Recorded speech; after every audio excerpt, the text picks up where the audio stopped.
அனைவருக்கும் வணக்கம். இன்று 9வது நாளாக அருணகிரியார் அருளிச் செய்த அற்புதமான திருப்புகழ் சுவாமிமலை திருத்தலத்தில் பாடி அருளிய பாடல். பாதிமதி நதி போதும் மணிசடை நாதர் அருளிய குமரேசா, பாகு கனிமொழி மாது குரமகள் பாதம் வருடிய மணவாளா, காதுமொரு விழி காகமுற அருள் மாயன் அறிதிரு மருகோனே, காலன் என்னை அணுகாமல் உனதிரு காலில் வழிபட அருள்வாயே முருகா அருள்வாயே. ஆதி அயனோடு தேவர் சுரர் உலகாலும் வகையுறு சிறைமீளா, ஆடும் மயிலினில் ஏறி அமரர்கள் சூழ வலவரும் இளையோனே, சூதமிக வளர் சோலை மருவ சுவாமி மலைதனில் உறைவோனே, சூரன் உடலுற வாரி சுவரிட வேலை விடுவல பெருமாளே, சூரன் உடலுற வாரி சுவரிட வேலை விடுவல பெருமாளே. இந்த அற்புதமான பாடலானது சுவாமி மலை திருத்தலத்தில அருளிய திருப்புகழ் பாடல். இந்த பாடல்ல முதல் வரியிலேயே பாதி மதிநதி போது மணிசடை நாதர் அருளிய குமரேசா அப்படின்பார். அதாவது அன்று தட்சனால் சாபம் பெற்ற சந்திர பகவானுக்கு சிவபெருமான் அருள் செய்தார். 3ஆம் பிறையாக இருந்த சந்திர பகவானை தன்னுடைய ஜடாமுடியில் தரித்தவர் சிவபெருமான். இங்கே சந்திர பகவானுடைய சாபத்தை போக்கிய சிவபெருமான் அந்த பாதி மதி, அதாவது அந்த பிறையை சூடிக்கொண்டவராக காட்சியளிக்கிறார். அப்படிப்பட்ட சிவபெருமானுடைய குமரா அப்படின்னு சொல்லிட்டு முருகப்பெருமானை பாடுகிறார் அருணகிரியார். அடுத்த வரி சொல்றார், பாகு கனிமொழி மாது குரமகள் பாதம் வருடிய மணவாளா அப்படின்பார். கற்கண்டை போல, அதாவது பாகு கனிமொழி, ஒரு சர்க்கரை பாகு போல, கற்கண்டை போல இனிமையான மொழியை பேசக்கூடிய வள்ளி பெருமாட்டியினுடைய பாதம் வருடிய மணவாளனே அப்படின்னு முருகப்பெருமானை குறித்து அருணகிரியார் பாடுகிறார். வள்ளி மணவாளா அப்படின்னு சொல்லிட்டு அடுத்த சொல்றார், காதும் ஒரு விழி காகமுற அருள் மாயன் அறிதிரு மருகோனே அப்படின்னார். ராமரும் சீதையும் வனவாசத்தின் போது அந்த தபோவனத்திலே ஒரு சமயம் காகம் உருவெடுத்து ஜெயந்தன் சீதையை தீண்டிய காரணத்தினால் ராமபிரான் அங்கிருந்த தர்பை புல்லையே அம்பாக எடுத்து தொடுக்கிறார். அந்த அம்பானது காக உருவில் இருந்த ஜெயந்தனை துரத்தி கொண்டே செல்கிறது. ஜெயந்தனோ பிரம்மதேவரிடம் செல்கிறார், சிவபெருமானிடத்தில் செல்கிறார். எங்கு சென்றாலும் அந்த அம்பிலிருந்து அவனால் தப்பிக்க வழி இல்லை. சிவபெருமான் சொல்றார், எங்கே தவறு செய்தாயோ அங்கேயே சென்று மன்னிப்பு கேள், உனக்கு மோட்சம் கிடைக்கும் என்று கூறுகிறார்.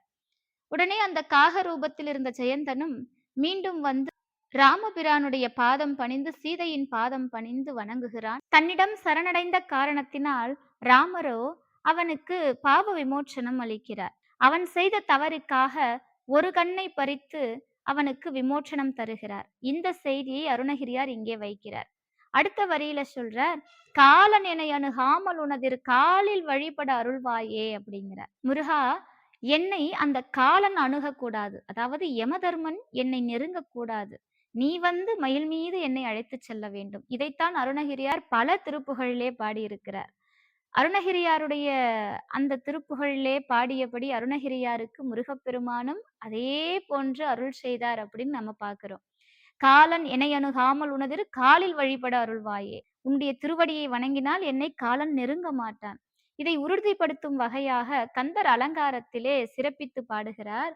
வேலாயுதன் சங்கு சக்கராயுதன் விருஞ்சனரியா சூலாயுதன் தந்த கந்தசாமி சுடற்குடும் காலாயுத கொடியோன் அருளாய கவசம் உண்டேன் பாலாயுதம் வருமோ யமனோடு பகைக்கினுமே அப்படிங்கிறார்.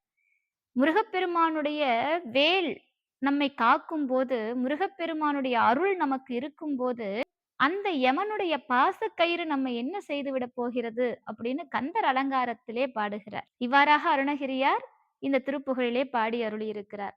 அடுத்த பகுதியில சொல்ற, ஆதி அயனோடு தேவர் சுரருலக ஆளும் வகையுறு சிறைமீளா அப்படிங்கிறார்.